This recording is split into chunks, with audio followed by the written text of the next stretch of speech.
banjo, Hele banjo. hele banjo, Hele banjo. hele banjo. 93.3 Kessben television so and anope ya trase Amansan Ntie ena yede ebremwo yebeda osofo kankam ase se ono abe ne de nyamesem bedi animu ede mayen ye na tweri ampo nyakopo ase ene 10th of January the year 2026 Amansan Ntie de kan ewa fi 2026 mu ena ene anope ya trase ya yede ebremwo ewo dwumadie eso beden ede Kwabena Owusu Dankwa nisha osinye kiodi minimo tena kopensa non krobebo ama se Joe Laka and the rest of the sports crew babetrase na omo ede agudi honsem enso ede abraying but samre de yebehwe omai Ghana yebedwene omai Ghana yebekasa afa omai Ghana ho na yenso ye chefa yewumo ede boa ema mban ni mpuntu ene nkanko enso etimi akona nimu no yetimi ayom ti enai minimu na ka bomu a yedi dwumadie nto wo message abetimi ede afa ye ahomatrofo iso say ye SMS anase eye WhatsApp o de faso a eba be kensa na yabomoden na yakenkan 0551 599 933 0551 599 933 ana 0551 444 933 0551 444 933 ene anopei nyame eya duma eye honorable George akom ono ebeba fidie ha na yatoato adwene sanso ena Mr Prince Obri Yeboa wono so ebepiem ewo ha na yatoato adwene yeka Owura Prince Obri Yeboa wono a social commentator or a financial expert, public speaking expert, and an incredible banning. Honorable George Akom a educationist. Ota ukaihu wakai wa church columns a hudu bebre ya efa on my Ghana and empuntu ene nyame aduma topics mako miensa ena yede sie ni so a yeba abedi eho enkomo yedi kan yebehwe otumfo aye nsrahwa okopie mu ewo the Ghana Police Headquarters ene sede niam ne koye na yahwe manfo ehunu se abakasema bi ensida no hene ebo anan etena ne ka mu ene wonwa eka no ho ekopie mu ewo Police Headquarters ewo nkran na yebehwe ensunsuan so pa ewo edema oban ne mpuntu ni ahwe asan afri se enei se womu di ahenie ewo yemam ha no ebasa ye chichiro man ye twomagya na womu so ede ben eno mbetimi ayo aboa mo man chichire etimi akonanim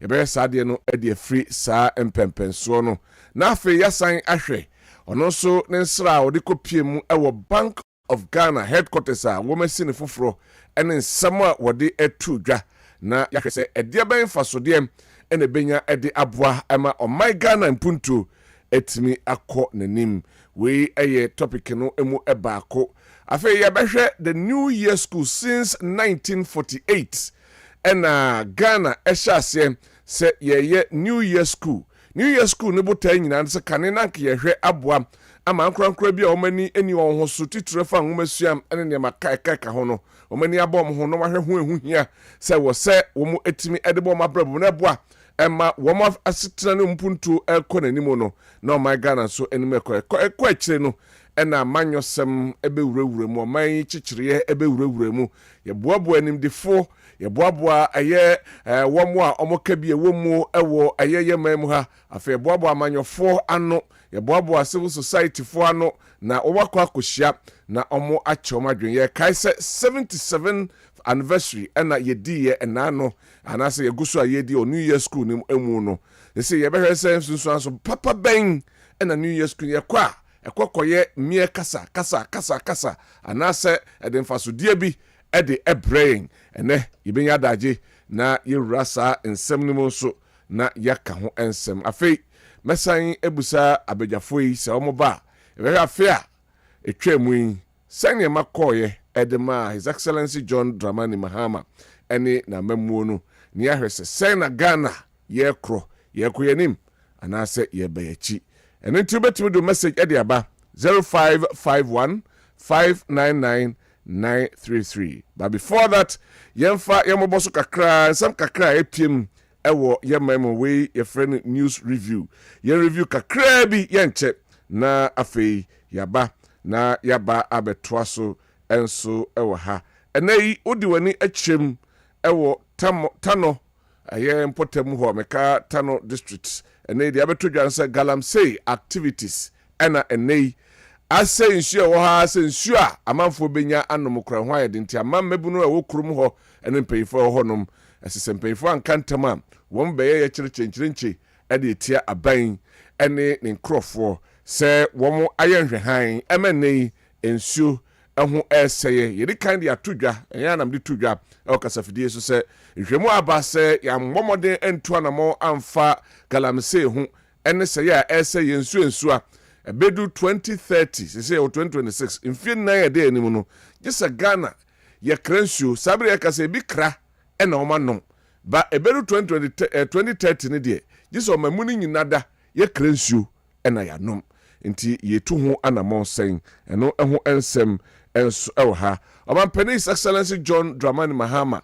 a launch a major housing initiative at the Amada security services. Yaka security services, Ghana police service kahon, the prison service ekahon, fire service ekahon, and at the army. Say a nay wako ordinary echem ewo Singapore no on ejumekobi ekudi juma na ejumekode di kan omba si hostels makomako be 1,000 at the ama universities ewo Ghana hanom omo ewia na from the omani achem ewo Ghana police service na fe omo si housing units enso e de amama se be ya housing unit ho akwatwe no emo so ebenya baabi e de womo etire atom eno ho ensem ewo ha na doctor ni yefri ho se friend sofo Rashid computer what the ensem e de atudwa se ye Ghana for yanda Ghana for ase se nka MP before ene daso ete abamu a ye nkoman kaniema esi wo mamu ha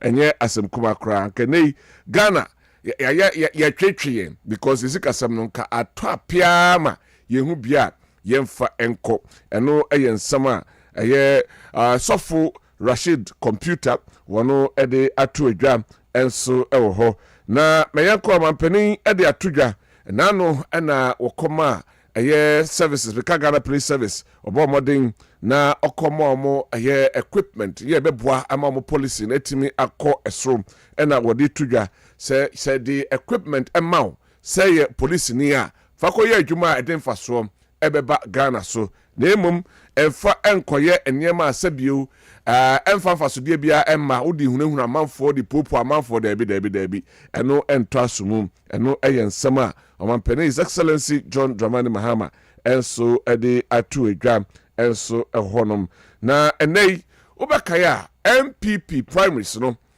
omo ebontoa se omo ejina na omo atu franka ede ama party no in the 2028 elections no nipa num ena enei womu etu franka na benya kwabenya benya so nyumre nyame yadoma bebo saade no na amafo ye behwe 1996 sede eye nipa nsia ye kugina ye omugina simpie so na omo kasaye ede ekire amafo se yento aba emom ne ewie abato no ewie ye omunyina kabo mu ede omo anu disem etudwa se womo eboa de obedi nkunim bia satam owura John Ajekum Kufo ena womo to aba eyi no a se wonko na onko gina party na nemu obia nipa num na aka no obia pledging support ede ema party no se say 31st of January baso se obi edi nkunim a eho ena asem no ewo ye behwe no eho ensem enso ewo ha na ya yakasei primaries no ehon sensem meka MPP for primaries no sensem ho ena Dr. Stephen Amoa eko kansem bi ede etia se na sorry ya woko womo ehye se allegedly se na sorry a omo eko ehye se momo nto aba emfa obi a sebio wonsum onye womsumuni na no ena CCC for Meka Calvary Charismatic Church aba bonte acho krata tentete dia ba se womo osere papa na womu enyina ba bia enka se mo bi nkoto aba ema krimonia anase se so womo esom no de womo je obi bia atumu womo ba afa asomdwe womo nye nipa yimu to mo nyina ba bia enka sa asem no ti eno enso no de aba not before and launching nationwide market safety overhaul enam kaswa eja behwa afi eja hodwa hyehyɛ market no papa na no ena not before ede sa nationwide market safety overhaul ede aba eno enso eho ensem enso ewo hanom yebedi nkomo na yahwɛ ensem ahodoa eno ewo ho bata mamema miamenua prince obri yeboa Avishapa. Onia? Correct. Avishapa. I think Christmas have been a very disappointing brother. Oh no. I heard everything. Yes, sir. I heard everything. No problem at all. So in your pet, when I'm sumpe. We say now I was fired up. Say there now. Fire must flow. At the body say. Yes, that's very important. Wasa maya kwenya si enhye bim. Memo bibia finhye pa. Empire boni eni swade hu se. Afi 2026 nyame ode nkwache no onkuta yimu. That's right. Na enema boni a esisi 2025 we don't want the replica. Se besi bim. At least Christmas in enkrofo a celebrate ya say ni gie na Ghana for dodo ade we mu no nyame emanento asomaye na niam nyina enkoyi mfa mo maye no kwabra memo finhye pa mema chief producers ne all the aboafo omoboa ma dwumadie ne eye soronko no be che wo mu nyina me ka se they are the silent majority. Omo say chire ye adwuma ni nyina na ya betina so aye dede na ya sori ko nti mema omu nyina echi fisher pa ya nyame nhirawo. That's right. Mama ni akom so akoba kwajo na boko de so 2025 ni sia yo yen sia bi yen sia hefo na yen tie fo so na ma nyina afin sia pa me ni o sia over 2025 yen sia bi microphone so mo da wase we ended on a very happy mood. Exactly. Yes, very brothers and sisters, family and friends. Family and friends, I'm so better. This is a distance member. And my minions so actually first time I'm in the nation. Oh, okay. And she say ya piano a woman chichiri. That's right. Kewinti afi empire near boss near my bekoye. Near my tray more frase no. We know the good side, the bad side, and the ugly side. But nyame ya do my kwawe ya sumdue mu ane chese. Ye be fa ne sa. Yes, we here kese pa yenkwa. The first best thing in the world is good health. And sana other things in so aba. Ti ye bompa say ne ma bia esisi ya ama wi ase at situna mu anya de bia nyame. On say ya cross the ye nye ti edidim. And we need to have a renewed behavior and attitude. It's a 31st new tuna moko yes new year resolution ya ukoye na one fancy se bia mo abrabo mfa so bia ni so nti ya na metani abed still ya say you can never solve a problem with the same mindset that created it. Nti adwene no a yete hie ne ma no say yes na me hwe ho nkontabu kakra wonim say this year na common year nti enye leap year we have about 31,536,000 seconds. Wow. 31,536,000 seconds. Right. But mechanics minutes 5,000 and 525,600 minutes. 525. Yes. 1,000. Yes, 525,000. 600 minutes. And I were 8,760 hours. And I were 52 weeks, 1 day. And a year of that's right. And every second beer is important. You need to be productive. Tianchia ubia na yenshu ubia nkuna safina yasimno. and maybe as individuals no you hear any system instead of Yamakase Thomaso asemo kan the definition of kind on politics. So politics is the art of making yourself easier since like a national interest. What's self-interest? No, let it appear like a national interest. That's why Abraham Lincoln's definition has been profound. Because democracy is the government of the people, by the people, for the people. And the rest in you will be an Kobe Senipa.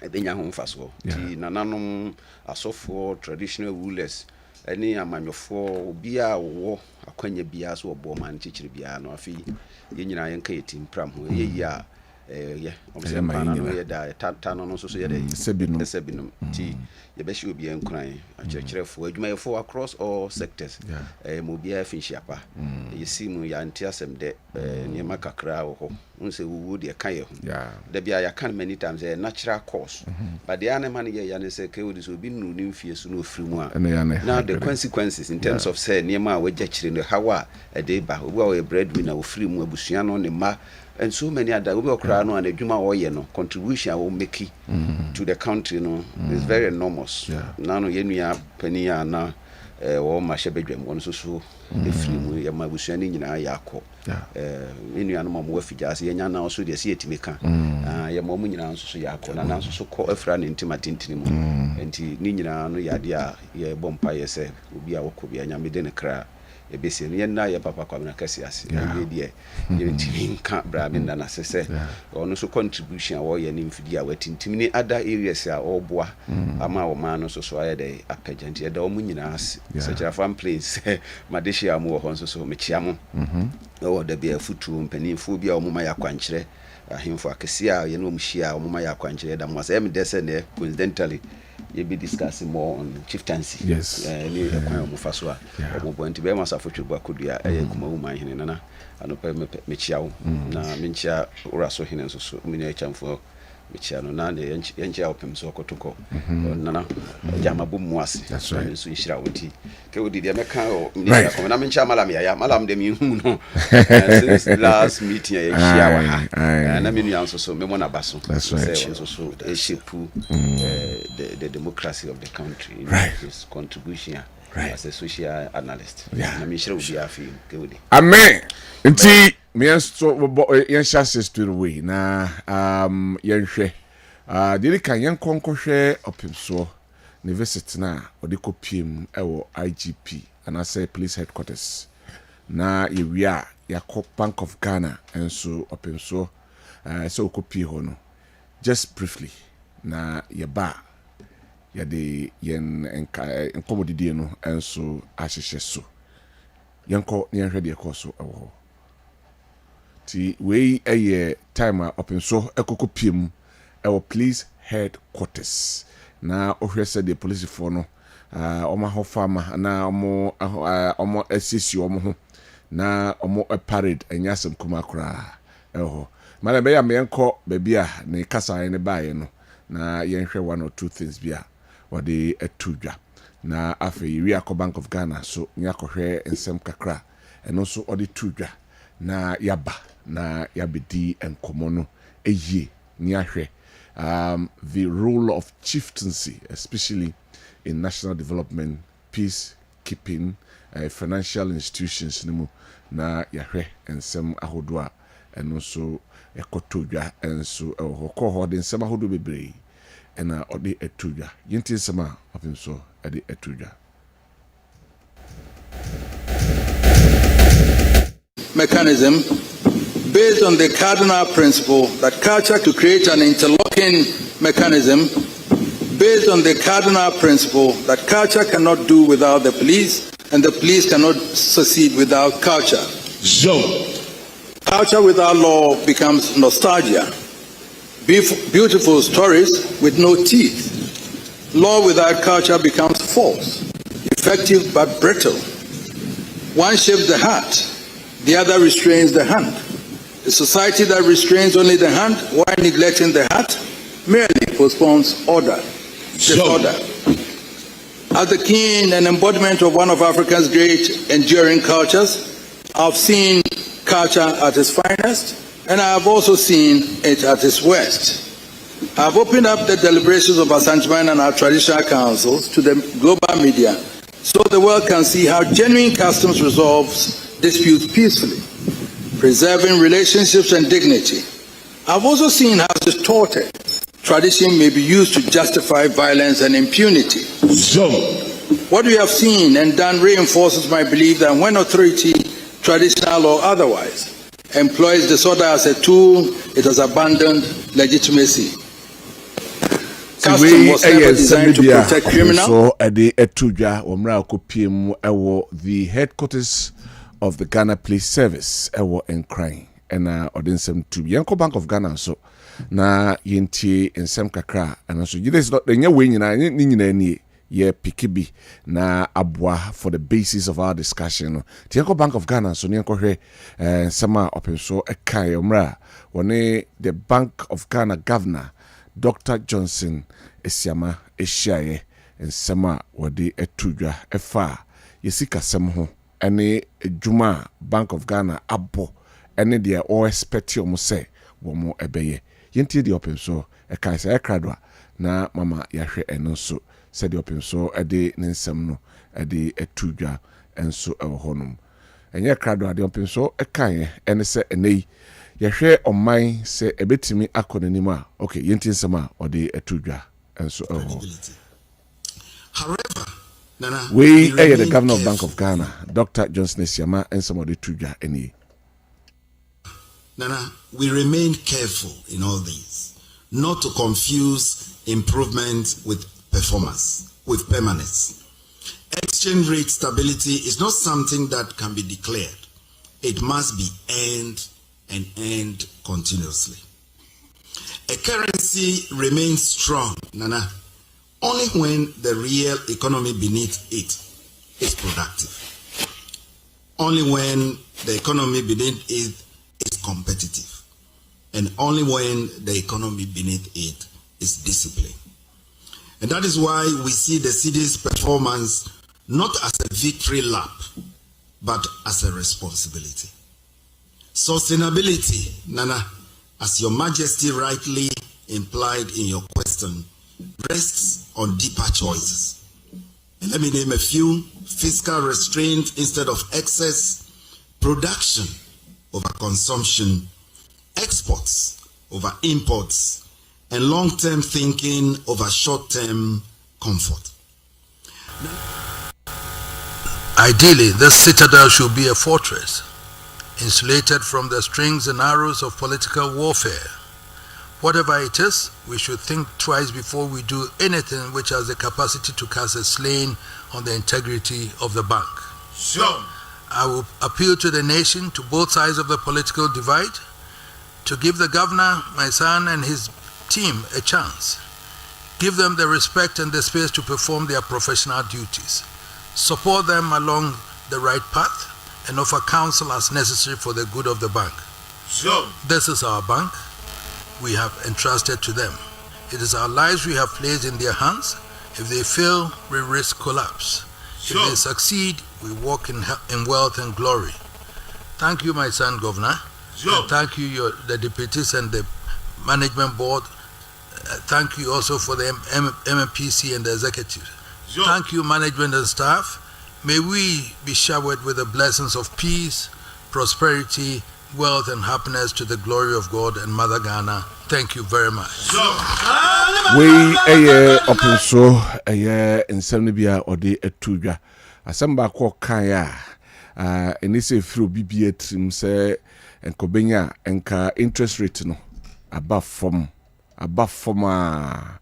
ne said Dr. Siamadi Atuja say on the vision and then diason and senka on free the seats say or governor Bank of Ghana no nanka interest rate about 10%. Your financial analyst say a banker, so you look at these things.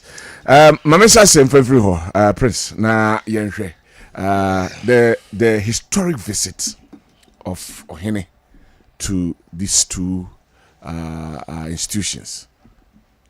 Kora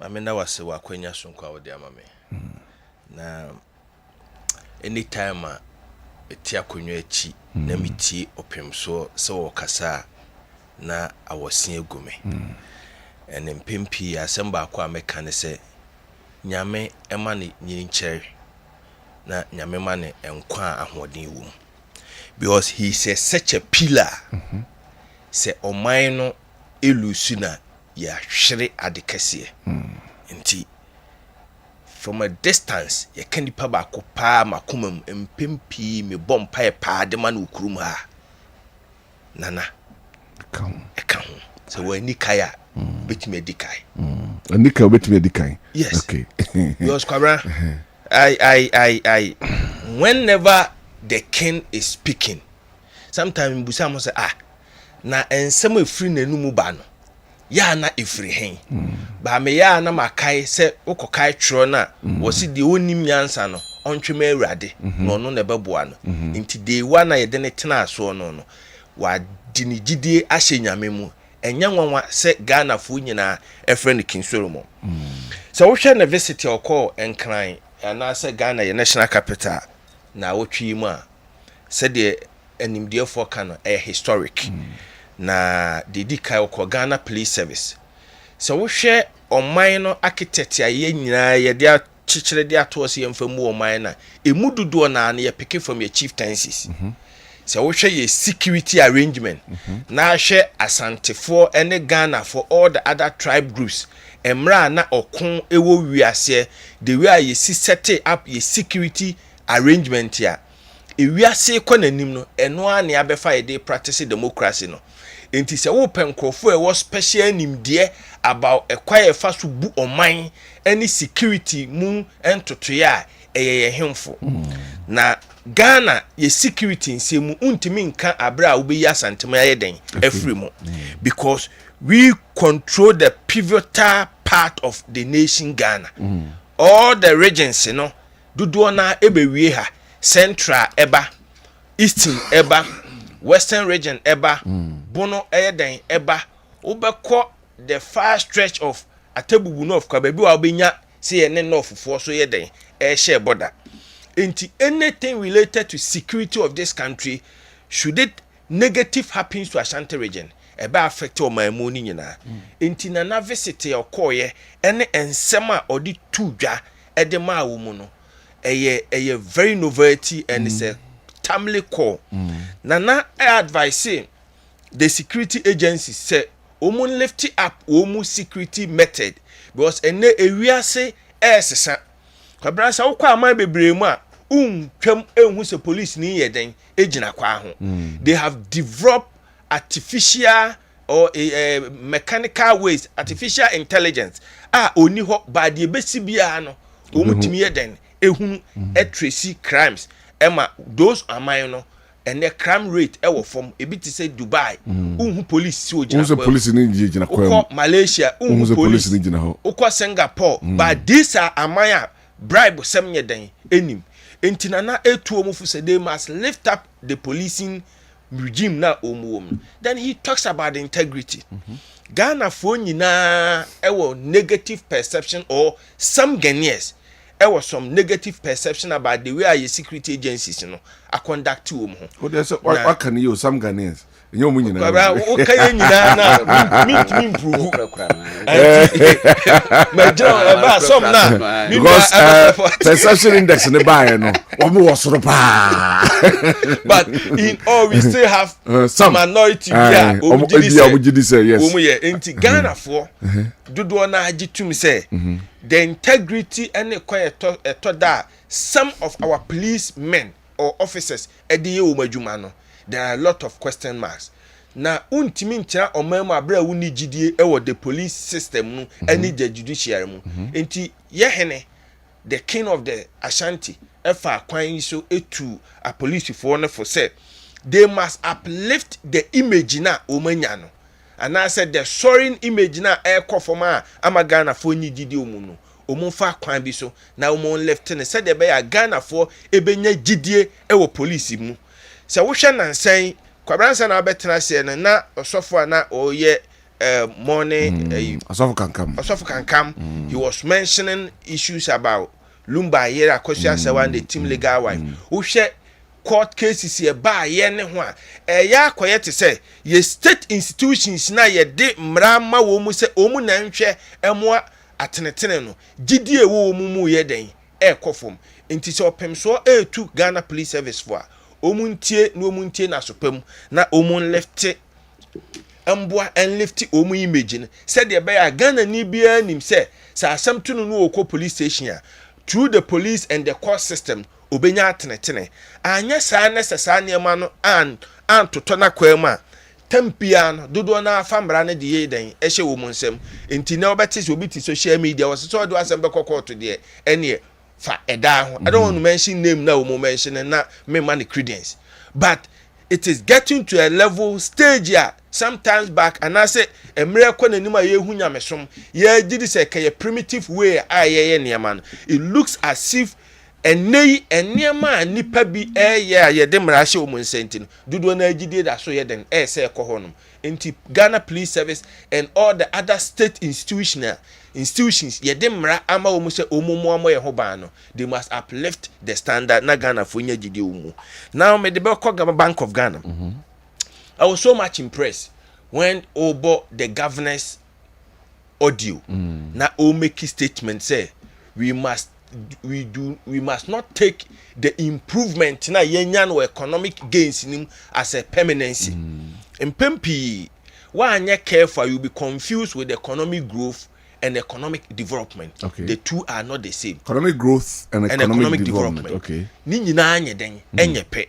Na growth eba enketenkete anipa owo akra de to bedu ba bi no oda fom oye no ho hwea bo se no ahya ase keka no ho ebeto ba bi wo bekọ beba na wabutu ebedu ba bi wo bewa no ahya ase de nse esisi wonom all those stages ni nketenkete and you refer it to as a growth ba wo beka ni nyina boma di total empuntuo beba economy ni nyina befa ne ntoma paiden efran then we begin to see development. So every stage of human life is a growth stage and we share the gains now economy ni enya the last few months now. I am glad the ama mani aje won statement and say he is the main man when it comes to the major finance ministry about the managing of the economy and the monetary aspect of it. On in the nyina ahye nensa enti inflation exchange rate ni nyina ahye governor of Bank of Ghana sir and ono na admit say the yenya no a temporary. So if we want to sustain it here, there are near maybe a den yeah.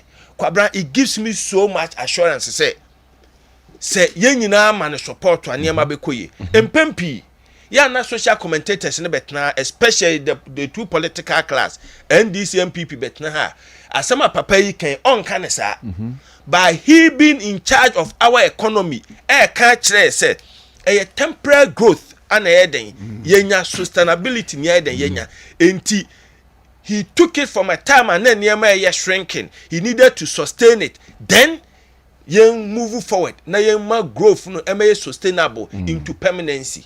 But Musa, you being a finance person, in your own ideas and your own way, quite a bit me faswa, a bit me sustaining. Na ya maintaining yako. Politics, as you know, Nana Dankwa Kufuado first year, excellent. In fact, won't be for we kuran to home. But the baby as na akoye bibi basa. And they a man for kase His Excellency Ensha sen spend year. So ibehun sen yama shada nye. How do we sustain this a landmark in terms of our finances? Kwabena. Very simple but difficult. Simple but difficult, yeah.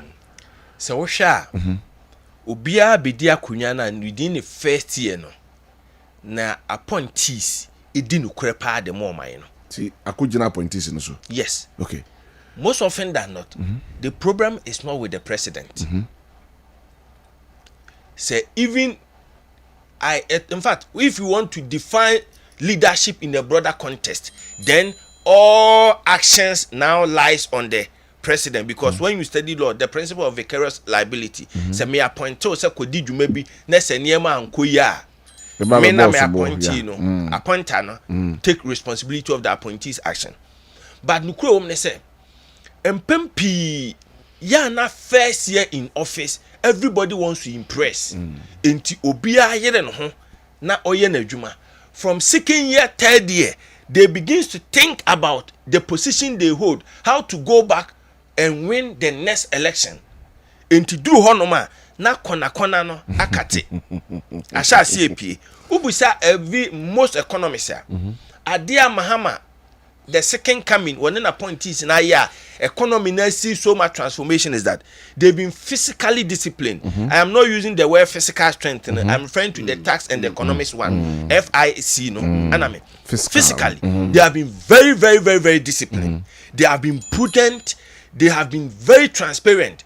Say yema contract na ye inflate figures so far and some for Maka for the first time in since the Fourth Republic within 12 calendar months, yen share denya any major casualty in terms of bribery allegations via our system name. That tells you the mindset here. But the question is, can they sustain it? That's the big question. That's the big question. But the issue is this: so timio Ghana for has a role to play. Okay. Kwabena Owusu November ya, not even November, December ya. Na mo Singapore na Malaysia na uduru kromo na se uyi dollar obeka se I don't know how to describe wabomusuo nobody wants to have anything to do with the dollar. Okay. Never. Utiama no kra no onye please go to the forest na kosesa na efabrewo. So I am ra na say convention you can tell. Oma ye ayemra na oma ya mamran abaye part of their culture. Life. All right. Enti se bibi be kan wa mamre ho a say ye asantefo nya gitum say ye hene pon kese ene otumfo achinije bia ni ho de nana be kan no ne ma ye nyina ye koda sana kromofo atimi develop omu mindset amana kwe na kura wuduru boda ne aka atwa se yikroma de yemfa chingan enye den enwuram ha enkromofo nyina ate ase so emra no aye adwuma amane emra na be part of their culture enti bibibia omo ye no ekoye. So Ghana for we must see the positive side of economic regime na abane de abano. The first year was an attempt to stabilize it, and the stability of the economy has come at a cost. Critics kase the Bank of Ghana's intervention into the forest market and yes sustainable. Yes, it is true.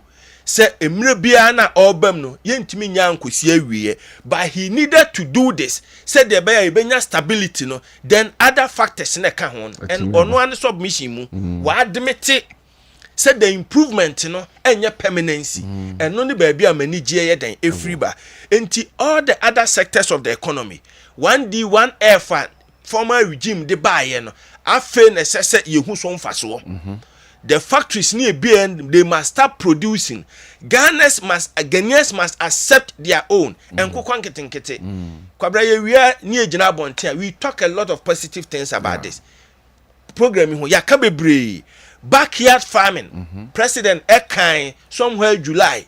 Yesu san okwa krabia sia owo ne chika krabi owo foye den e kurasi krum kra obeba na man kitten tosu nyadoa kuma yes meko ene wo yes anema we ya you have a lot to save in terms of usika no na yenya gidie we sidinim na aban no so gidi agana for the amano no on to aso when there is that transparency na all sectors of the economy production sector and adwuma unfortunately very unfortunately nobody wants to move into production because they see China and other countries as the easiest way to make money. But when inflation rate is 54%, the ubenya nyina na ebeko te said the era Canada Japan kind. Intimidema no see no. Yenya gidie ewo man ni mu. Ghana is the only country that we have. I always say this whenever you give me the opportunity. Yenya gidie wo ma the other amabia ye no mo bonti penso aya ma mo de aye ni ye betimi aya ma na ye ene wo ye adwuma o my Ghana na say you tuaka 5,000 you are taking almost equivalent of $500 and Ghana you can live a very normal and a very good life despite say your complaints and your more than. So we should trust the system. All hands on deck. Said there na equally both political device no. Na ye ne koduru ya. In fact, America minor tumpopa yet omu change government. So we opposition party don't pray say o mine say na yen to abanfantia. America have very stable. UK, all the advanced countries yet ye to abasesa no. Enti yemani nyina na ye beto abaman sesa ayeden. Right. Thank you very much, Prince Obriya Boy. Eso ko Kuwait so a omo so sika no monto to na se kra. Ye adwuma, o de ye adwuma na di Kuwait sika na o ba. The whole world and we sika mu pa. So the Kuwait once the ba. Yes. 50 Ghana cedis wo ha. Yes. Enya sem kuma kra. Anyway, na me minu akwadwo ho na minti ono so. Bra. Me da se me no Obriya Boy ade. Me mrantie bi omo such a fun place. Kruba kwa efro hofum sia. Omakodi nkokom so mu hwehwe no ntimi nchia woni Obriya Boy nyina Johnson me ability any Suraj Zubairu any Fatau no bay mo nkoko ye che mu nyina mo nkoso anso mo ma na se de ye nyina ye benya ho mfaso ke wodi ma men hyase free chieftaincy na men hwe ni wura was a play in the development of the country. All right. So for institutions here war Ghana ha nyina one of them were recognized and respected a chieftaincy. We had pre-colonial period no kra sabi na amrofo no enyamae no a we were still being governed. There were clans, there were tribes and the rest here nyina ye dibu o mine ye buy omo ye colonial time and as amrofo so buy no they were still leading through the chiefs until the independence and as post colonial period ne buy ya ye de kadima minka bi so ebe shemu na we hwe amai bibria ewo wiase a oba bibima mu pa na KOD ye wo a chieftaincy and I say ye wo that kind of system a support to aban bia whether constitutional rule or whatever international say ye ka chieftaincy nya de ketua ewo ye Africa ye continent ya ye tim no we hwe countries do no a wo mo hye ni sa system no nti tambia wo man bia wo hwe wo system ana asese de wo hye tie na de bu man ti na mpani so abo wo hwe de Kessben wa bi ne bu ti sometimes me ba on me subject to some of the discussions in to what we call the pestle factors your political our educational our socio-cultural our technological our environmental and legal framework the legal framework no the constitution oba constitution no and so recognize the chieftaincy into hwe Article 270 where a handful sem now yes we so who's Ghana you one of the most restructured chieftaincy system where and no na ye de ya bedru sabrinti na nanom hyase o mu chichire o man no na se o mu hyase so mo de ahenie ne ba ni nyina no ya to ama aboa na hwe o mu rua o mu player eye bebre we share some of the rule the leaders of the community even as we are in the constitutional rule and in the democratic dispensation traditional rulers we call community BMO they are very recognized almost the custodian of our culture and reservation of our word customary laws and you say asembia ye wo customary laws kakra wo ho eni ne keka ho na fa ya ba the normal laws ye wa ye di buaten wo baby agents of development we share first no na sabe yen shedan ngura amamu mu kase no na omo na ebo omo adwe se bibi kure kwa afore no mbebo se bibi no mbe ya na omo na egina so ye de eye na baby a ye me depa ye areas ya omo some kind of arbitration resolution any abia to say mediation na no ye bi si ya ye nyina ye nim baby a ekoku wieye me wo baby a ye me de wo mo one responsibility environmental heritage protection environmental how do me interested meba very interested ye ka say so you mu free o ma chichire mu a ejeyi outright enu ntina ye ka ho asem na ye doso no a menu yakeka bia ma wamba opim so nsrahwe a wo ko wo Bank of Ghana ni Ghana Police Service no nti hono ya me the environmental heritage protection forest and sacred groves se baby wo ha ye nkoho nsuo num ne ade nyina omo ho akwanya se omo bo ho bai enu nyina nso so ye dey ewo ho na they are the bridge between the state and then the community nti un certain bia ye bibia no ba se ye koye bibia wo man no mu in terms of communities na district no ahemfu wo key role wo play wo key stakeholders wo hwe nso so a wo ye advisory to the government nti wo hwe sa ne man ya makeka nyina ni chese wo musom even for constitution ni be kura no wo say parliament kura ntimi nyamra bia betimi atwe chieftaincy ayedai awo fom na de na ema ne ye fe a ye pese ye gye omutum na wo mu niam a akeka bi nyina yetimi bo o ma no ne say they should not get involved in politics, middle in politics. Yes, do here article 276 cross 1 I can't see so say any dia ye de ma wo mu nti ense se wo mu do wo ho ko ye dey because okoye sa no ana ukubu aten nti also am se kan ne se kan ni fanu papa ba wo mutumi kan boni ba wo mutumi ye dey eka there are instances ya yenya hemfo akese a wo mu de wo anu ato wo man mu nsem nti so fa agomafia state ya de nyina to go afede na ye kire wa no pay wo hwe wo chiman nom ne ada chiefs bi gamanchemu there are issues we ba wo mu sutumi ye dey eka bi nti so wo mu was kind of roles no ye de ama wo mu so mu play na mo ma no ayi a akwanya ba bia wo mutumi kire wo adwen ye dey ewo ho na ye koye ni mu a eduru ba bia ase nkate no papa wo na bonwono aba abefrem eno na ama wo mu tumi a ye de ama wo mu eni de ye de ama wo mu no sometimes we be community bi na ebia wo hene bodwa kra ye se ye nyede ye ma but first no wo mu ye agents of development ni nti se wo bodwa na wo frɛ dom se bia momram ye ntum anamo bi mfa mo wo ma no a obia demirika but ene obeduru ba bi ne nya hemfu bi wo ha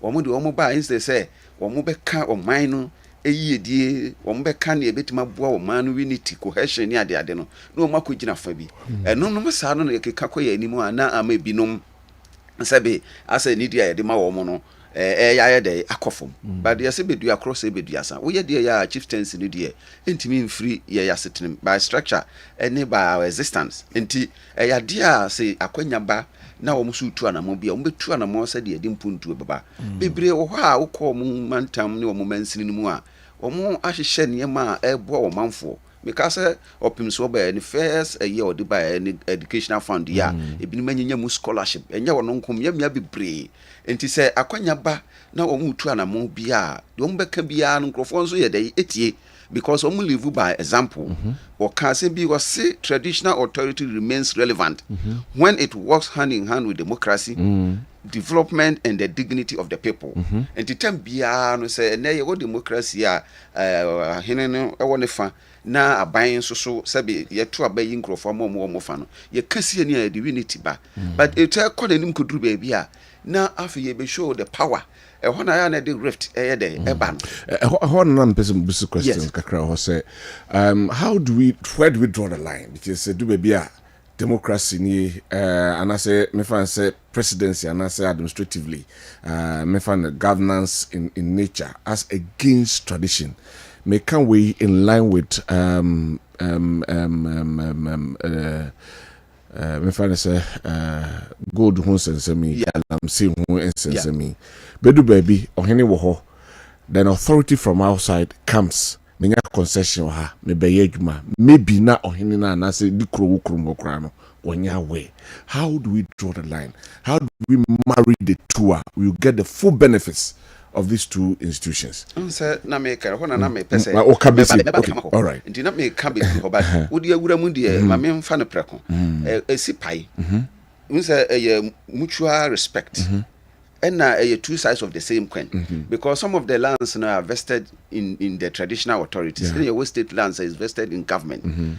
Can if feswa nenya political power ye obitimi twifa obi so sebia me na ban no ya to abama mto man ni nyina wo se woni omanfo no tenase na mo jojo na mo hu kwan mo befa so a mo betimi ama sa mpuntu no aba se mo de bana ebese ba bia ye hwe omanfo no ewo ho no interest dan bia individuals bia ye fi se o mu benya bibia ma wo a wo ta o machini so ayede enya bibi because the entire bia nkrofo bebre cases ahemfo no so sore edu omu na sifom agiri omu ho a ebia saa ne ma ya ka ho asem a eyentime nkun ye betime ayede atwa because your areas bia obi wo ha wo se mempene da mempene ma mu bitu There are areas, but baby who said the American. Now, no, be our no from say, ABA or no ankasa as individual and be as against the will of the people.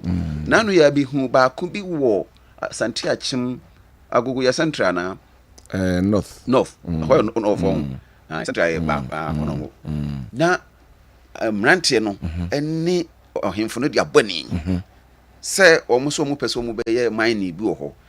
Na ahemfo no bi no mo ofo aso but omanfo no original as dey ho na ye didie ho na ye twa ye board ye ho na ye nim se daachi bia no sebe ye yakuafo ye betimanyi ye nsa no adwuma but so wan hwe ye na akunya ahemfo bi a ofi se wono de di ne de akọ enti ye besi akire bia no ense ya sa ahemfo sa no wo mu tu na ma wo ye de wo bre enu nti na tam bia ye ka na ye ka ba mu se ye ne ahemfo no any a bank kasi ani se omo beboa ma yetu sa galamse na ya partly ye betimi aye dey aye hwe opimso se de na hini esi fatie any ahini ewo bebre hwe Ghana kura se de na make structures no ye were well organized structures ya from National House of Chiefs ubeba Regional House of Chiefs sa be do traditional councils wo mu nyina aka the structure of chieftaincy no ho enti se we mu nyina no te ase se enema bi ti se galamse ebi ekwa ye faso ye no emwaye ya ensase dodo no ano ehye omo ase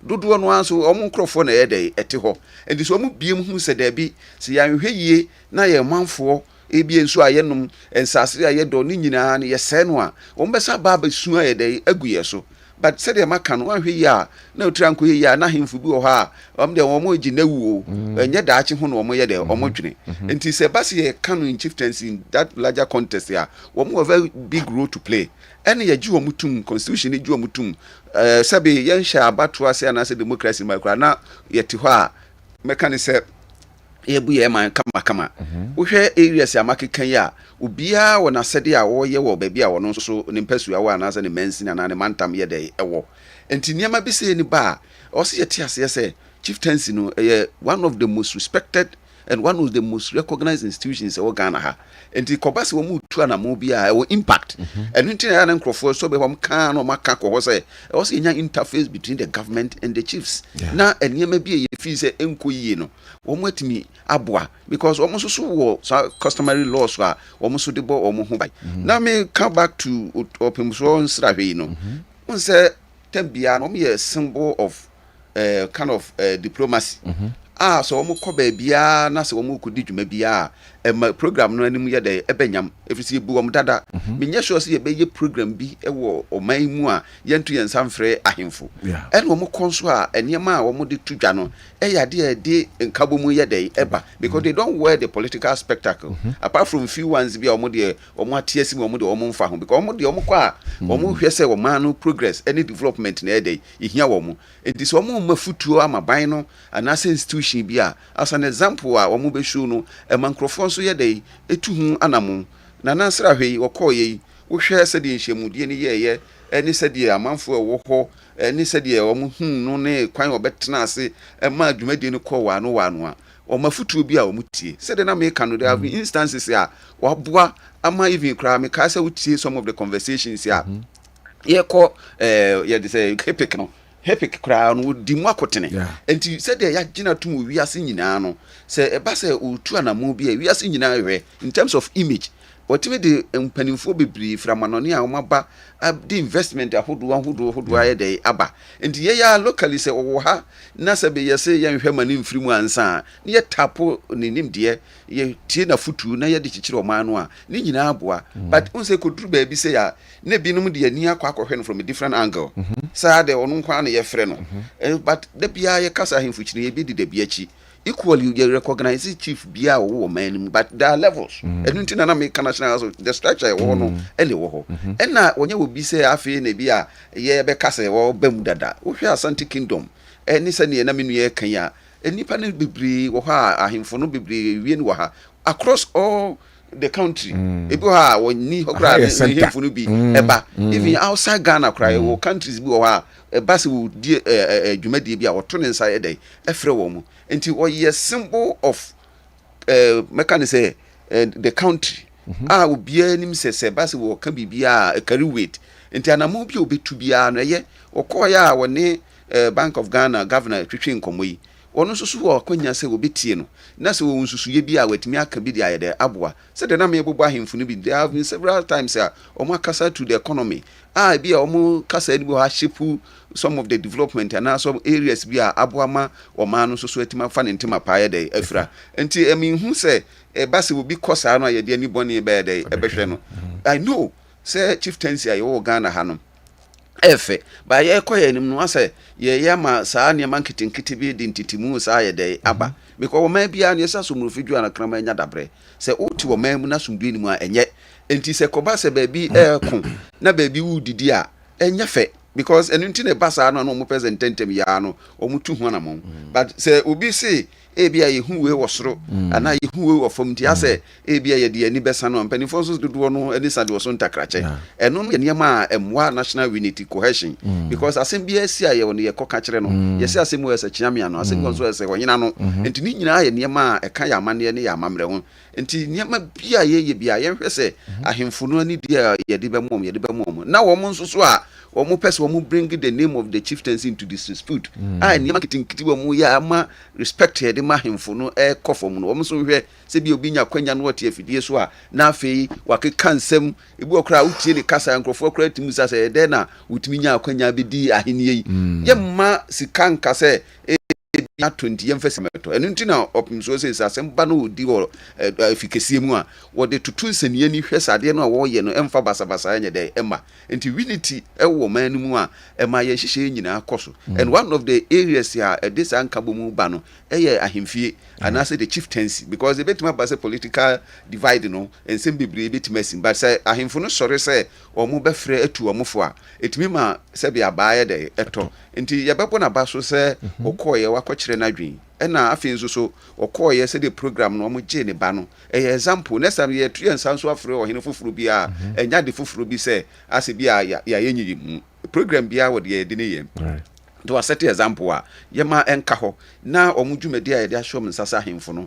yema emuntre na miamia bi a omutu anamo fa ho aka we betima boa mo ma no yenya nkyekire pa no atimi ayede akonanim because yaka ho asem da bia ahemfo omudie wuyi omufiri omanu mu a enye yi ene ya recognize wo mo ama mra wo manum ye nguma kunini ye constitution nso so eta o machi nti wo ntu anamo wo ye agents of development wo ye custodians of our culture any preservation of some of this culture ni nyina wo hwɛ sɛ wo de tu anamo na wo nyi saa amanyo ni bi mfiri wo ho a ebi no ha sɛ wo kasa kra na obi ampese obeti firi sɛ wo be kasa yi wo be kasa ti amanku bi ama mabunu no kra abu akofu wo hini bi a wo tate sɛ bia no da bia no mpuntuo ye dai eka achi wo krumufo because wo gudwa sɛ ye de be pampuntuo kra ma wo manu a na ma amanyo a wo ye nti sɛ party efu bi a wo se memba party bi a wo se ye nyede ye ma nti wo ma wo neutrality no as the constitution has indicated no article 276 clause 1 ho no enhyren opem so asete example ogusu ha wo sete ades no so a bi a wo hwe no wo mfa nsua na wo nya kwanya na wo kasa wo mfa kasa edem papa mu be dey ebeba na wo nta wo ma na chi na yentimi mfa nkoye nim na wo ma no so mfa ne ntima pa emfra nti se de menu aka economic side no me so ma hwe from the other side ye benya kwanya ka economy no ho nsem kakra se de odi tu ya nti na kakra me so ka fa ho ke odi bedasi my main kind messages no kakra no na afa yemra mehwe the impactfulness of the New Year school from 1948 abisi sabre say how has it impacted on the lives of Ghanaians and as a Ghana for in terms of development rhetorics keke and kwani akokeka ni eja hon maba na say in certain quarters etimi edimpuntu bi ediaba. We say good morning, I'm okay from Bantama in the Senate West District. They should bring back Ken Oforiatta to answer questions, even though I'm an MPP member, but he also chopped the money with his family members. Prosecute him if guilty, jail him to serve as deterrent to irresponsible politicians and leaders in this country, Ghana. Having one person as a chief in your house doesn't mean the households are armed robbers. My only problem is the public prosecution. As a thief, an actual chief, okay. as a thief. Okay, or true thief na I think so. But so Bunifo real was he chop with his family, Mr. And charging in Pune, the Nakujina court. Okay, that's it. Okay, dear no. Ever since the series of arrests of Galamsey and some point gunshot, but never have seen the end of just a single arrest. It's like just doing something for the public to see that we are doing something, then leave them to do their galamsey. One for Udin Amma. The Ode Eba Udin any Hanum say. So I can't mention whoever brought it. We see good work from Golden Boy Anas Mamponting. So good morning. Ghanaians are enjoying the NDC government led by John Dramani Mahama, and therefore the second year of the NDC government is going to make a difference such that the economy and inflation, as I'm speaking, the road construction infrastructure are ongoing. You see, the NDCs is always they always take Ghana into the international standards. Now, the MPP party as a whole has nothing to say. Yes, okay. Yeah, that's it. Anas, a dear Befi Ewa Bantama, that's the Galamsey fight under the NDC is in Tatis, and Tano constituency is no exception. It seems they meant it when some of its members said they will allow Galamsey's to work. Regards to Dr. Baumia, okay. Yeah, that's it. We see teacher constitution we must say 1 year of JDM's NDC rule has been catastrophic. The high price drop but hide the downsized products. Electricity, water, rent keep rising. Is this governance? My family could manage things better. They are claiming stability in currency and single-digit inflation, but it doesn't add up. Greetings to Honorable Dr. Oseya Oduchum, Honorable Mavis and Cancer Bodu Koka, and GFK. All right. So the MPP delegates are strongly yearning for the second coming of Dr. Baumia because his MPP sure bet hashtag the Baumia factor. Greetings to Honorable Amoku Michael, Ashanti Regional Secretary Hopeful, and Dr. Nyame Kessben of Discovery Medical Center Sofulai. Wubwating ewo nebehi edie enum. We say hi John. You are telling Ghanaians that we are all the same people in spite of our political affiliation. It's a good, wise saying. Then why are you instructing Julius Debra to sack those who have been employed by the MPP? That is very shameful. Brakofifofi, Germany, Mais, Castell, and Oduwe, and so are braying. We say, please, ask Mr. Obri, who said there hasn't been any major contract inflation under the Mahama government. Has he heard of the sanitary pad contract? Sanitary pad which is sold in the market at the cost of 15 cedis, but the government bought it at 45 cedis. Mike, Ewa Prade, and Oduwe Abraham, and Ne Anope. Michael, second message in there. I can't read because I can't substantiate it. Lawrence Bachi, Ewo Asenua Asore Enkwanta Osa Esa Friend Buche Obeying officer said 3 weeks from now delegates of the MPP will have the duty to shape the party's future by electing its leader. Amongst all the presidential aspirants, Honorable Brian Champon towers higher. Above all, it is for this reason that delegates are advised to vote for the Honorable Brian Champon to have to become the next flag bearer to lead the party to victory in 2028.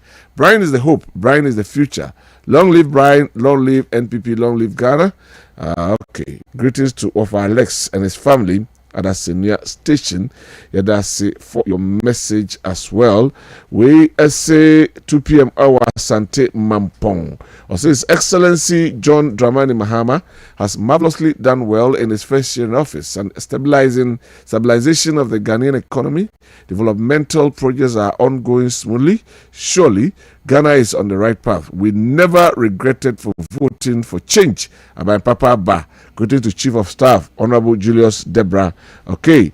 And also, Eddie Enonom. We as a good morning, KOD. Ghana is working again. Thank you. One for Odiamba. The outro, I don't know. Yeah, that's it for your message as well. So that is it. And so, me move on next topic. This time, let's say free. Honorable Georgia come home. Now, you the New Year School.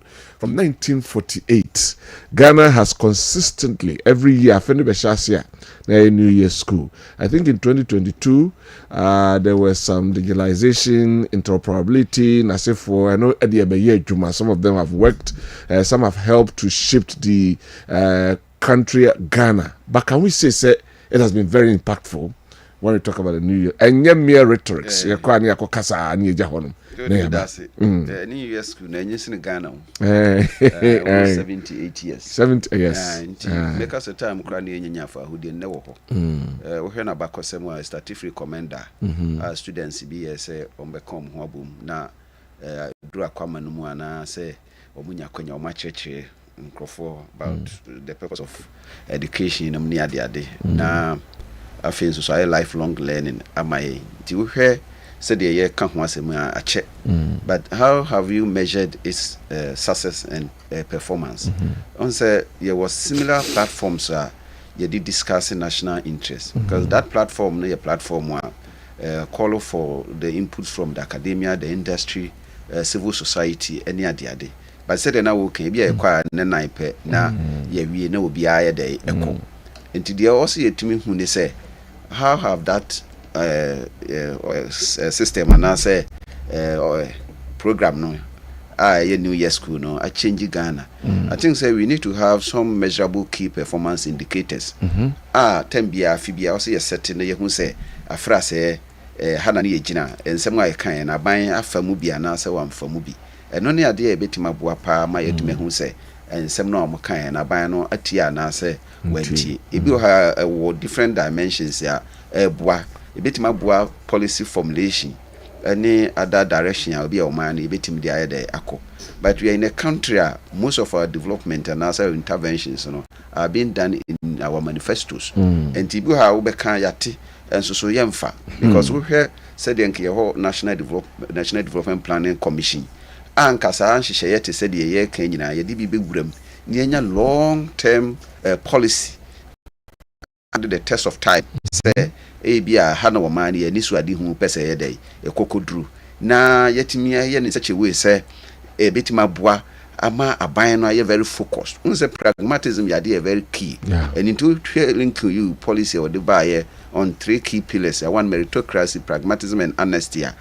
Pragmatism no yɛ aspect ya tembia aban no ɛsɛ da bia no aban sesa ne ade ade ntimi me enko yanim but aban sesa ke wo di say na eniama dada no ho no ɛfa me say constitution na no yɛse yɛ be review ne ade ade baby amomo ani sana ye hwe aban no ne long term ye hwe ministers to do me baby hia me kese a wasam de mu ani hwe directive principle of state policy chapter 6 article 35 clause 7 yes as far as practicable the operative word ye share ho massa anhyehyɛ no anyina yie no problem na asem no very subjective say as far as practicable nti say wo nya practicable ma wa implement it nti senke ben ya ye no entrench na yetimi aye se bia wonni hu kwan emu at a certain level because we are sitting and you maybe be and say utimi twi hu frim boa because minim say aban bia ba o take development e beduru ba bia aban foforo ba na ya to ni nyina to agu say wa meye foforo a say wonye hwe and this aban bia ba on pese obeto adada so meanwhile we had borrowed, we have collected taxes and invested in them. Me believe in the 4 C's, what we call the 4 C's, the conception, the construction, the completion and commissioning of projects. Obi a odi idea no kra beba no ka ho bi. It say a ferry hospital. Say they atwe ho da wira e na me na me see ye e na we didru saa akwa bi ha ye yi a e le behwe no ye wie almost completed. But essence about 70 ni ye jato ho. Project bi wo ha na policy bi wo ha wo behwe na ya de a beboa wo man no. Ba ba bi fi so ye ni yi a ba dada no ebeji animunyam. Meanwhile, governance is a continuous process. And untina ya na ye kase. Sa nneema bi te se de nkrofo hia e de wo mwadwe nkyere ba. Se yakosi nkyinum ne ade ade nyina akọ sa nneema no. Enti se koba se bi a policy makers no anase omo ye formulators ne de ba na buy na onfa because we implementing the manifesto na ye cost 90 because New Year school which is about 1948 almost about 78 years now. Any na already in the 77th anniversary. But now also kinya some impact bi ewum. Enye say be year annual event say afibia yenkodi. Areas yanka me hwe ne say yebenya areas bi te say achievable sectors. Yebehu say ampa ade no ayeye no etimi aboa amaya yesei. I wish senka dachi bia no yebetimi asisi centers ya ebe create leaders. centers bi a ebetimi create entrepreneurs, centers bi a ebetimi create opportunities in every environment ama youth send ye beya afi bia no ye kono ye kobu hu nkunta ye be hu se ampa afra se no ye si center we mabunu se abeje ntete we mu entrepreneurs we no yomatimi aye sei unu se okwa man bebre so a omo adwuma omo ye nyina ne se omo kotena ho kwadwene o man hu ye fa omo a ye tu omo ka omo dia no so omo kotena kire omo mfa politics bia anye de ema enu na nanke ye hwe policies a National Development Planning Commission. Nanka womu teho. Nanka womu hwe woman from a long term perspective. Say woman he fan ye sha say dey ifrie. He fan na mfie du yakwa akoduru. E dey na wose ye kan because the world evolves into say a change ya ye ntimi ntena ho saa. But obehwe no na yakeka ne say ya na yekọ na afefoforo ya manifesto foforo ube say manifesto bia so do ani asem a e bia de ben 2020 no be ni asa to na to because we are doing it to suit what the people want to. So in this case, what is the essence of the National Development Commission here as Ghana say you show the way we are supposed to you in the power how you resource them and all that, but aban bia ba the party policy the party manifesto and all here, what can we do? Very relevant. I don't think na me can be do the party na me can Article 35 no say si ye hye kete kakra say maybe at a certain percentage say e bia wo ba udru 70% ya de aban ye dru bia ato aso e bia 50% be bia ye dru bia ato aso na policy wo ho a eboa because the year practicing in to say we are seeing the political instability. Yes. Aban bia ba was asesa no de foforo ye dey eba. Enti ama ye nya consistency. Consistency is very key in development. Enti na me refer to pragmatism. Say what asesa won niema be say niema because ade bo ya hyase ye be bua be ha short term, medium term, long term. Ah e betima bua ma yetimi nya ho mfaso but ube se mprempre ya na aban sesa ya na ya to sa niema ni nyina gu. Kwabena even National Development Planning Commission any pair or almost whenever there is a change of government. Yes. Oh yeah. Most of them. Maybe institutional institutional memory. Institutional memory key. Once a time be a Bible system piano. Now omo the ideas be you omo fru nti aba foforo ba na wasa be see akiri nti na a create confusion even software kra na ban be use so ayese infanto nchen policy be a fee say papa no fee say KOD da acho be sa be gina so da campaign ama enkrofo akasa na ade ba ya ni ato atwene ni areas ya o se ye hwe na enkrofo ani sana for terms ni ade wonu say in principle in practice no womo kase bi a 4 years in Usano. We have always had 8 years. So what are you saying? A convention 8 years. By principles and practice. And to so say 5 years no na ebetima bua ye manfie du kra na ntimi nya untimi nya. Because there are countries who practice 4 years bua now practicing in short term so accountability ba. Emma nipa hu say aba no a wo ye toma no ye nto house because penifo say amfo and it. So there are streams. Let's not gamble with our democracy because yentimi hwe a temporary situation say bia nene yenti yemfa ntwim ana yenhwe KOD na wo perform you could have a bad president wo betena hwasu enti de ye kan nyina ansa se yenya long term plan national development plan in line with our vision say e mabunu nya dwuma nye say ne ye no yentimi nsisi industries e kwan be conscious effort to bring any betima sisi industries na me no ye ka economy ho asemi sustainability me my year programs almost about 30 programs with ILO International Labour Organization me kuta ho certification sustainability ye problem and international sustainable development goals no omo kasi so no say kwan be ne ye be fa so ye be maintain ne ye no ene mani bi wo ha hu ni ne say e bia ye je hu menua me da bia makase nkanyame ayaduma ye nya the windfall of the city no yemfanye homegrown companies send your beya dachi bi ase ye ho kwekere ya ye betima didi ho because almost every time bia inflation because we na import inflation and yema ye kokraba no ne ma ne bo ye dey ekosoro enti senke ye ya nya locally produce ye ton hane ade obi ankosu say wo kopri ne ho akosesa dollar bi and enti import substitution one of the areas ya opese aban bia wugina brane a wo deboa we aye be ye ni saa ye mpe bibi mfanye o anytime be a seed ni be ginsemu bia ne yesa be kresika asada kofa ne ma ne yesa de abana inflation ye dey ekosoro enti say wo plan say kwan be ne ye fa so across sectors agriculture ye say the backbone of the country ekwan ba ne ye fa so a ye betima ma na gina brane ye ba ye den ene ye high tech agriculture ye ya ewo all the synergies this mean na no so komi krom a akuafo te search from place so see ento mo aburo womusu wokwadwira womusu all the farmers are crying because banche mo omunyina omusu enti say demand and supply no is very important but ekwa be ne be fa so asa na ma ne betima ya e bia da chi se ye tokra na e di besia you need to go into Joseph's economy. Joseph Obuabua niema no di sie tam ahokire ba na omu ya na omu di. That is what most of the country do. They say gold ya ye ka ho asa America omu to gold na go a omu mfa nya hwe. Omu di gu ho for dachi. Enti wan hwa wo beton wo die nyina biduru tam a wo pesika wo de bebu ma na oni bi. Na afi ya sa de ni akokire IMF. Enti ke wo di ye ka se ni ye school nyina no. Minim se nkrofo di se nsusu ye nyina ba ye de ebekọ. But ekwa be na ye de ka amamu no ho as against manifesto no na tambia no override everything ye were experts wo ho your professionals wo nkrofo bebre suade de ntia bebre emba wo montena ne se obu ha akosuade oba ye word recommendation bi aba word suggestion bi aba word product bi aba ekwan kro be penetrate to get support no kran so ye de eyasem me kai man bi na time na me adwuma wo then HFC bank the other fiber optics by so a Ghana ni very expert no be senki bitimi anya that backbone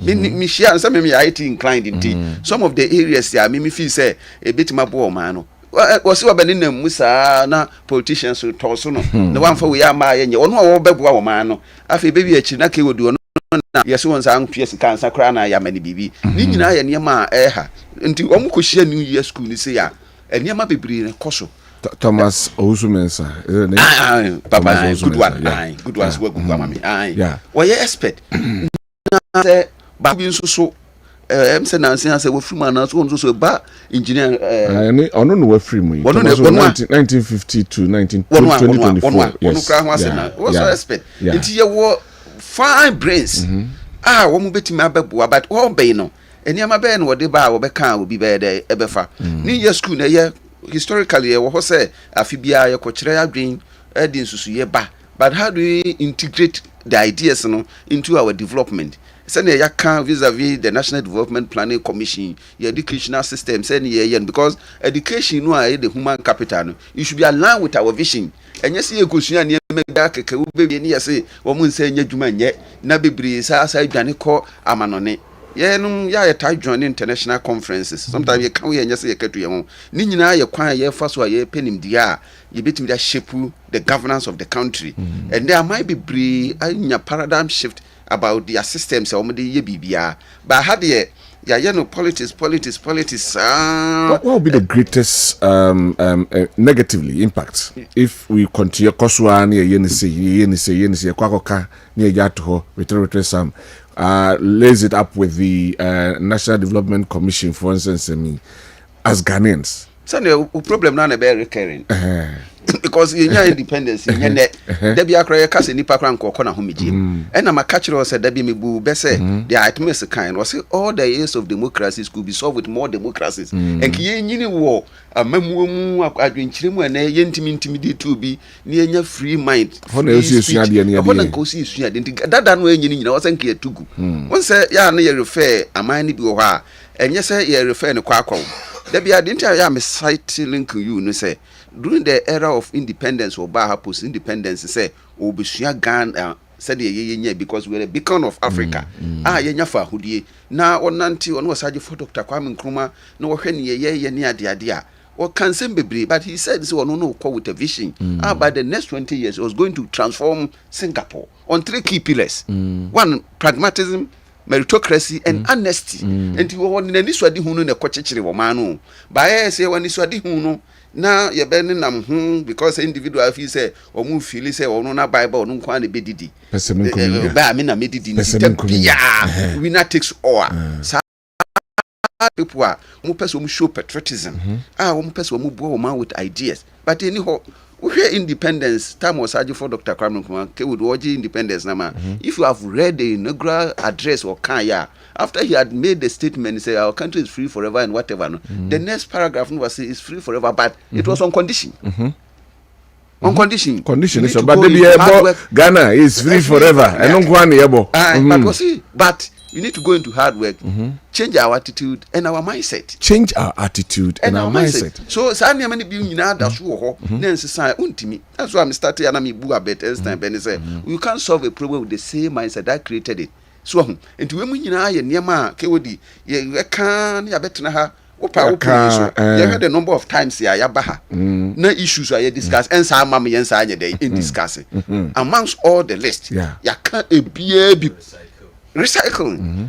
And now, yes, I caught near Baby saying, the solution is in our own hands, which we need. Yes, your boss was empire. Yes, I was about and also until New Year school now. I wish said they will have a new focus. Said they make some artifacts be in free New Year school. Said they can make a feel what we did last year and what has brought some change or nyama yenya free. Omunsi see centers be nebi kura will be person or leadership training be issues where you work and when I'm conference will be so America. And one say Africa a problem cause your mindset near the other. And I'm saying some of these things cannot be changed overnight. We need to have a conscious effort and a plan. And to say yes, a penny bonnie, only I could have money in the penny bonnie. And say people live with examples. And to see your children will follow your examples, not to advise. And to be and because say, you know, yam pequia befasu and nipano so best on my journey. No more dream for free, I'll be between Machiro Manua and one a baby. Now, my profound statement, name or can leadership does not exist in isolation. And to bet me, you finally the be back since I yet need military rule a bayading because no tisro and our mangrove regiment is a woman you would it affects all, although you have the power. But the system where women say, so will be a bonicra, yes, or a party in young canasem. Why your bonia or send Kibukra, your Gina Juma free in seminal, your any contribution to the party, no, that's all team. And to women in a near ma, a high agony, and Tiana, ye can. Sometimes it are quote William Penn was if men be good, government cannot be bad. And to woman in a kahumbi, yena ye kahumbi. And tis a New Year school, no, yes, ye be na fibia almost 78 years, no, ye be caught near koye.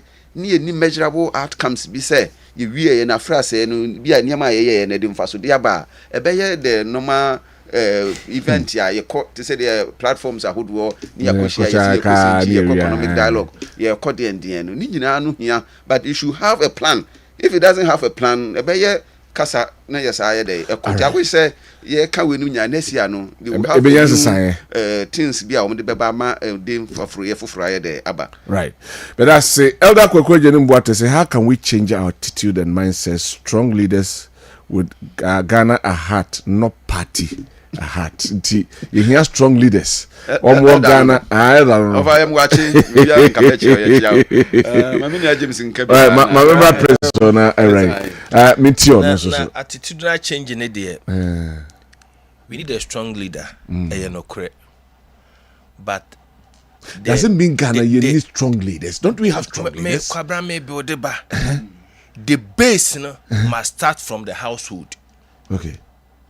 The base Kwabena me to eminuano ye ntem pie die ba do dabi besona si be pia ye kwetena ba bia me no na ekwetena ho enti nkrofo na appoint omu into the political office no eye won ne call primary school obi na ne call JHS na obi ne call tertiary ye nyina akọ chapel anase ye call mosque baako enti yesu ne ban na ye tena mu ofie na ye di nyini ya ye de kwa so dem edi co school no eno ye display no office doesn't mean say your school e call your society tena mu entimi a shape your mindset and everything Ghana how no wo ho ye tena ha ne ye se ye ka ehu ye nwie we American ubie phone we phone ina obia wo ne perspective for the bed or the beba I just cite an example say Ura Singapore ni aka yendi dollar ye nwi chingam enwe chungam wo ha enti se bi wo bag mu a ompe wo ho asem a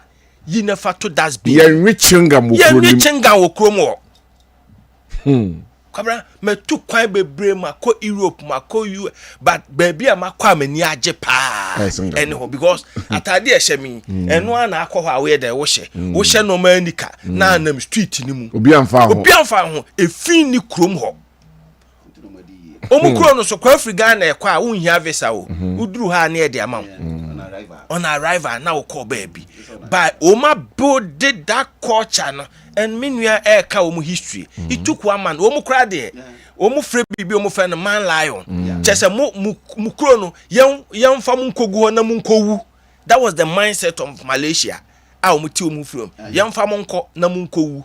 It took one leader ano ye ya na timamufo ni nyina beti ase enti omu ho no internet wo ho ba anya de wo pe ana atimi koye wo TikTok untimi nko ye bibiasa restricted. Go there and do it. Kwabra utu kwa ko baby na me do am empty omu porte de ba me call our importe amame enko dabi importe amame. So yeah, how when it comes to discipline and our upbringing first you know na ye community base and ye nyina manakodu stage me yere ne me ma and we think that the standard family system is of even no use. And na me dwuna semu ho and me rehoy. Sa system na eni abrochi nti obitimi wu da dem. 1 week 2 weeks no obi ehunu. Ye kuruma ensi bi Kwabena se me no na tifie na unim sa me sora no pa bia. Na no pa wokọ no ehumi na ade eche na ohumi ababo. And we think that this system enye na emom yankofa de me fradwuma ba na makọhye me dem na matom. I'm sorry, enti how na ye ka no ya na tambia ni appoint akinsu fingers onto the leadership and it is true. I am an advocate of a leader, what leaders can do by a system na ye wom no Kwabena one ne nya adwene kwa de be court be rule say the leader na ye ne den enye and we are just to say the court is the final arbiter of every dispute we call man mu enti se pese esesa we must start from the base. Uye untro no o kan asem bi abata no youth bi se omunya nsuo no sa asem no say me tibibia na me boa eden na me boa fu. It is something I don't want to give it any credence. Ye bo mampanyi kofo tiri so aba galamsey na boboba ye mfi mills ba ye bo ni tiri so ye mfi mahama ba ni so ni mu gidigidi ye mfi na nado de eye west mahama sa babiem ye da so tena radio so ka Kwabena me ye adwuma wa Achem Eastern region part bi time me call 4 years ago for security me mbodin na galamsey ni ho 4 years ago na galamsey ni ho obi bia wo tie me ne a wo fa new abrem efa labi chrome stretch eko for da na galamsey ensu a ne wo bia no na clean me duru ho na metimi nu so say miss 4 years ago asema me ka obi a wo tie bia mabokro ni bidin labi chrome ensuom twa piase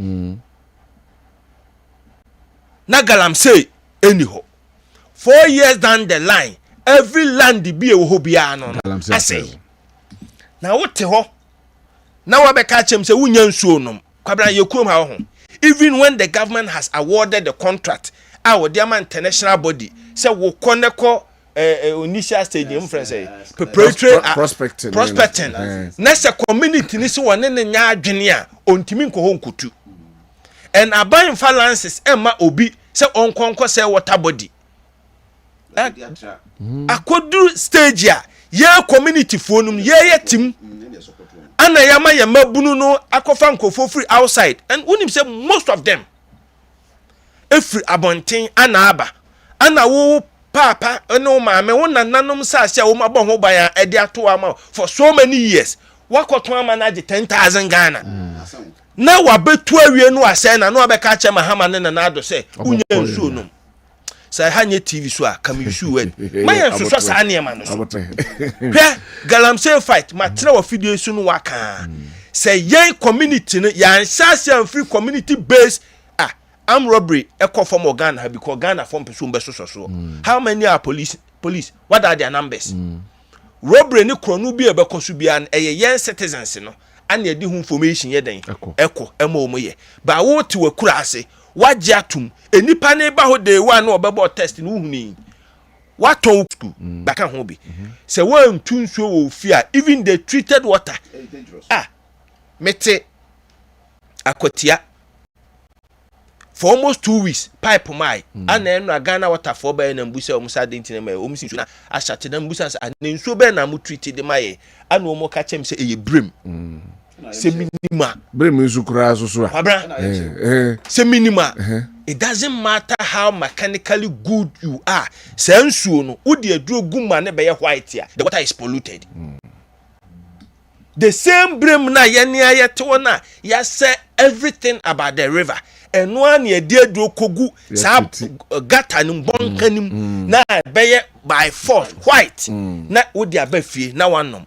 se minima kamenum bida enti sansem na ye keka no ana galam say same nsuo wote ho maka me de me papa ye mfato meja wo meda so te ase ni community o team ye frɛ wa atom obi a wo team wa hafo pomaku asomra me papa ana ye ohene wo ho bema me papa ye na adwen se ni community no obema galam say fu abem eye river biawo o ma send right from be the akwasa ba ono ne part nkwa no of asese nana ye part ade ye ntia ase ebesi ne obi antimi nkotu galam say me de ne set example New Year school de dikai New Year school no kwan a fa so baaye no ese se o man ni bowuram ne se ya de papa ye institutionalize no minua de history to ho adult education for na o mu hia afibia e o commander na o manya more than 77 years na o mu hia se o mu dwundwun o mu ho enema e course so ana so mani so ade hunsu enlist cooperation of local people na o mu hia na o mu study programs e wo ye school sem ni mu na o mu undertake social survey ene mpronin se ekoso dia na amana kofa aba we and encourage voluntary idea yemfa obi amfa na idea mra na yemfa nchechire community no ane koma na abenyini abe the New Year school the ka New Year school a eye akwanya bia afibia no University of Ghana ane msom de amom distance education units for ane handle ana omnu yeden ekohia na womani so ade hunu a developer besi ne no and is to provide a platform for dispassionate discussion of matters affecting the overall development of the country, to encourage consensus burden, to educate general public, to provide forum for initiation of public policy, and to assess public opinion. The one team come as a say, and shut down yet national program. A university no, and I am Ghana phobia tumuntia feswa. Atena ho achenti na mampanyini ne naboafo ayeden akọ chire wo madwen na mpempi kura no se omo ya na aye aban a wote so oni ni mu nipa ana eko se ye peseke ye New Year school a ebenya national impact. I think that even though enya political, they invite people from all walks of life, but yema other opposition parties no any other high level opinion leaders, think tanks, no money na no mo kasafa ho a enka ade a ebeboa ye bebre na enam se any national character ntino emu nsem no be o invite obi kwa na opa obitima kase wonye den onko na over the period they have come out with so many ideas here aboa oman na ye den ateki shape Kwabena say me breaking it down at the about contemporary timer. Can New Year school at say Kessben group of companies ayura Kwabena kase edano nyame nhira no mo papa ho ban de waya mo my Ghana na ye ni so eno mi hu say mi Kwabena nsafoa e postu papa na wo celebrate no Kwabena we need to celebrate them wo niam o maye no nyame ma kwa tenten mo enko nwie ansa na ya be shate radio abeye Kwabena bra Kwabena on ni the friend Kwabena he's not offended tina American you Kwabena Kessben mission enti as a corporate setup afeso a moye strategic session mo dwuma no edien na afra say ye a mo bu mponko ekomachi afra say ye we and I say ni so de hunu we ni edi see ni so at the beginning of the year we timi koye we ankoye we say ne koye emfonso e ba ya ama we achieve the results ane ye pe no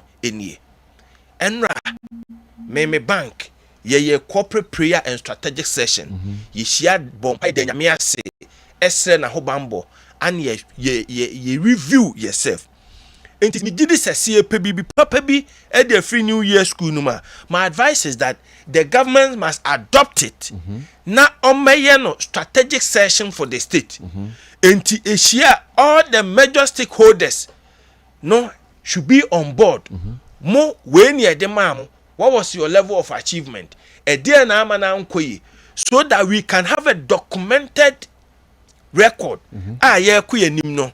You bet me as use as a reference, but if it becomes obi program and we invite you and I walk no wako Kessben no we are work you don't own that at the New Year school no enti se ye kwe anim no emre nti na me run short san ye pese ye nyam fasudie wo ma the nation Ghana must rather have a nice way of curving it, a strategic New Year session that all the sectors of the economy for everybody must come to present the niema utimi ye within the last 12 months so that there will be that critique na ya planning e dia kwanim anya sa emwa but on the whole so the back corporate sector now we share that New Year school or those corporate session it's a very good thing that we must encourage it and yet government sector and even the assemblies every unit must do this so that you betima check here when we say niema we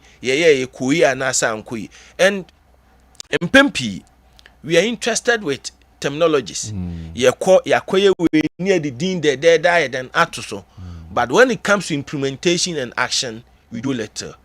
That is where we must focus on and make sure that we get the best for Mother Ghana. Right, so that is it. But let me ask you just a brief about just one statement, Penny. How will you classify that year under Mohammed's government? The good side, the bad side, and the ugly side. And the Medinka Kadada. The area Munina said, "Wow, share doing campaign or mobitimi diso." Right. So far, we say we be our near what the best because economy is heterogeneous. And this is a meno case. So we a queenie and turn Buran and in the way bia. We be a transport sector na office ne hontona or no should be a nefufro. We be dying bo enco for more only send or bed or becano. And Tina yan and Tinkibinya. Nancy share no aye can once a nina and Egina Brane. Now all the sectors. Media Kenya and say, Yen Hesi Binya ya homegrown system, industries. You bet me the create opportunities in terms of employment, in terms of production. Because they say, Kenya and one habayo. A Mabuni Kenya or more Kenya and a Juma. Omunya enjenono any obi honso office na katu antum ebia enko ye there's room for improvement sana na teacher for no right but that's Prince me so quick one I think that so far they have done well in some sectors of the economy. It doesn't matter how you interpret the economic stability. The Ghana for year pen year then yenyano. So in terms of managing the economy, I think they have done well. I'll give them a high marks there. The only bit is that intervention and yes sustainable. But I want to keep that decision and next one can be inflation and 54 dollar and 23 inti that ben I will be near that normal demand and supply and be stabilize the economy. But so ocean intervention so far free SHS there has not been so much of squabbles about the takeover. The fear of say umobe say no is a bit minimal. Adeba Kwabena ninye hon under the current regime the pace at which okuje to abro kwadiem the international issues. I must be honest with you. I'm not a happy man. All right. You see, I would prefer that we adopt the Professor Merce approach nibi. So obey we should be very diplomatic. Essay or make a lot of hate speech. Yenyam hu yenim hohoro. And I say nsuo ni bin kai. Ne de akoye yetikom. All right. Yen tread cautious. Right. Thank you very much, Meda Honorable George Akomho, education. I'm a child die. Of a Mrs. and so to office, Miss Melody Chapel. Kwabena don't come, I'm so a year and no. I Inti Anomanium Patasi. It's a tea for Kwabena Owusu Dankwa, Sorum Kodom. But that's it. Right, my man should happy birthday, sorry, na afi a yes post crew and metanasi. Happy birthday and come a free fire Ajubi Nadia. Or see me, every dream placed in your heart find fulfillment. Every challenge strengthen your faith, and every step you take be guided by divine grace. Happy birthday, may this new year overflow with blessings beyond your expectations. From Bright Edu Buache, and I say, young countries, happy birthday. Happy birthday, and come on, my lovely sister, Mrs. Apia Cecilia or Ashton. I say, on this special day, I pray that God surrounds you with his unfailing love and endless mercies. May your life continue to shine with purpose, wisdom, and peace from Comfort Azuma, Sokobine. I say, I wish you happy birthday. Happy birthday, and come on, Efia Bwediwa Fabregas. See you, Bwediwa Fertility Clinic, Accra. Wishing you a day filled with love, laughter, and all your favorite things. Wishing you health, happiness, and everything you've been dreaming of this year. May the Almighty God enlarge your coasts and grant you many happy returns from Ebenezer Ej Bonsu, Fish of USA, friends and family. Happy birthday, Nkomfama Francisca Nyako, Canada. So may you grow from strength to strength and in abundance of God's blessings and everlasting grace. May all your dreams turn into realities. May the Almighty God enlarge your coasts and grant you many happy returns. Happy birthday, happy 11th birthday to Shipra Nyako. Okay, Shifra Nyako. Wishing you a day filled with joy, laughter, and all your favorite things. May this special day be just the beginning of an amazing year ahead. Love you from your father, Vasco Thomas, and mom, Madame Patricia Asantewa. That is it. Yemfa and ne Jumedieno NC. Tony de Biaba, okay. Happy birthday, okay. Prayer Brodua Diano, yeah. Francisca Nyako Diano, yeah. Shefra Diano, so, yeah, that's it. Elder Kwekweje Nimbuating. Elder Kwekweje Nimbuating said, Wope Baba. And na was a pay house help. Na baba no also you be a subanye also subanye wabnya bebre no subanye omba no moko israw ye pede ni subanye and a house girl na store girl no so you between 20 and 40 years obetimi abo afie na store so wafre wetimi ahwe honom juma no